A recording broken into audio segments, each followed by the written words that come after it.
Bonjour. En découvrant hier le visage de Maxime Auchard, la France a découvert par là même que nombre de djihadistes français sont des convertis. Et aujourd'hui, à l'instar de Libération, vos journaux cherchent à décrypter leurs dérives.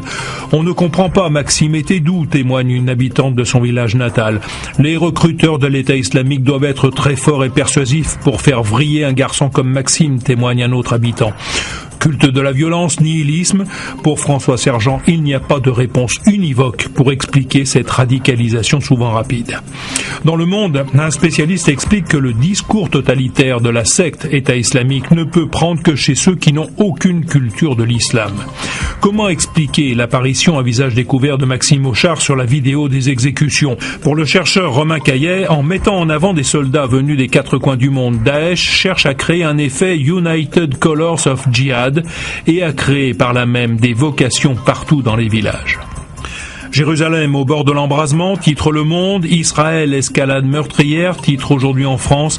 Vos quotidiens pointent une autre source d'inquiétude après le massacre commis par 2 Palestiniens dans une synagogue d'un quartier ultra-orthodoxe de la ville sainte. Pour Hasni Abidi, c'est un début d'intifada et Benjamin Netanyahou, en accusant Mahmoud Abbas d'en être responsable, commet une erreur car il pousse les Palestiniens modérés dans les bras du Hamas.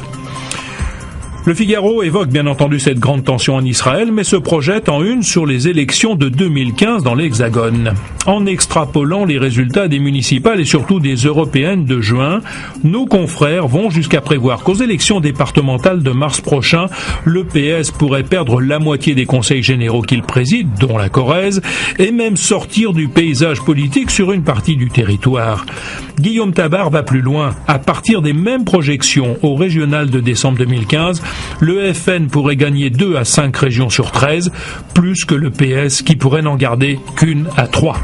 3 présidents de l'OM en garde à vue, des soupçons de match truqué à Nîmes, 20 minutes siffle le hors-jeu du foot français qui se retrouve une nouvelle fois dans la tourmente, titre l'équipe. Gérard Egenès raconte cette journée en enfer avec exposition au grand jour de turpitude, de réseaux mafieux, de milieux corse et marseillais, d'éthique salie, mais avec l'exemple que donne en haut la FIFA, notre confrère n'est pas étonné, en tout cas à 2 ans de l'euro français, voilà qui fait vraiment tâche.